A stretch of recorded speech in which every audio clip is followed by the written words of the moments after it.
तो गाइस मेरी कल के एपिसोड में आप देखोगे कि इन्हीं इल्ज़ामात की वजह से कमरे में परेशान बैठी होती है, तो वहाँ पर फाखिर भी आ जाता है और फाखिर कहता है कि इन्हीं तुम परेशान क्यों बैठी हो, ऐसे परेशान ना बैठा करो, मैं तुम्हारे साथ हूँ ना, तुम क्या सोच रही हो। तो ऐसे में नहीं कहती है कि मैं ये सोच रही हूँ कि मैं सबके नज़रों में गुनहगार बन गई हूँ, इन इल्ज़ामात की वजह से मैंने कुछ किया भी नहीं है, पर मैं यहाँ मुजरम बनकर घूम रही हूँ, मुझे तो अजीब लग रहा है। तो ऐसे में फाखिर कहता है तुम परेशान ना हो, अपनी सोच को बदलो, कुछ नहीं होगा, मैं तुम्हारे साथ हूँ, चलो आज रात को डिनर पर चलेंगे बाहर कहीं पर, तुम परेशान ना हो, मैं तुम्हारे साथ हूँ।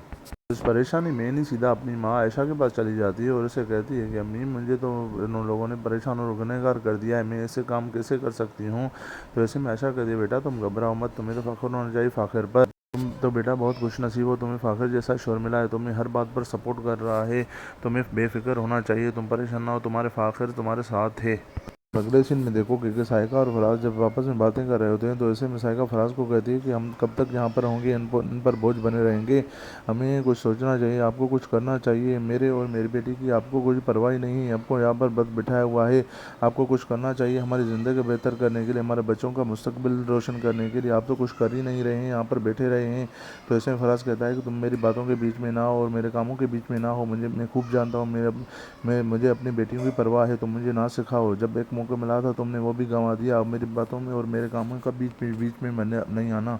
अगले सीन में देखो कि फाखिर एनी को बाहर डिनर पर लेकर जा रहा होता है, तो ऐसे में वहाँ पर समीना में बैठी होती है। समीना फाखिर को कहती है कि तुम दोनों इस वक्त कहाँ जा रहे हो और ये क्या लग रहा है आना जाना। तो ऐसे में फाखिर कहता है कि हम दोनों डिनर पर जा रहे हैं, हमने डिनर का प्रोग्राम बनाया था। तो ऐसे में समीना कहती है कोई ज़रूरत नहीं बाहर खाना खाने की, यहाँ घर में जो पका है वो खा लो, और जैसे हर फर्द इस घर के उसूलों पर अमल कर रहा होता है, तो ऐसे में तुम दोनों पर भी ये लाजिम है कि तुम इस घर के उसूलों पर अमल करो, ऐसे ऐसे घूमना घूमना छोड़ दो, हमने कभी बाहर जाकर खाना नहीं खाया था, तो ऐसे में कहीं जाने की ज़रूरत नहीं और दोनों अंदर चले जाओ।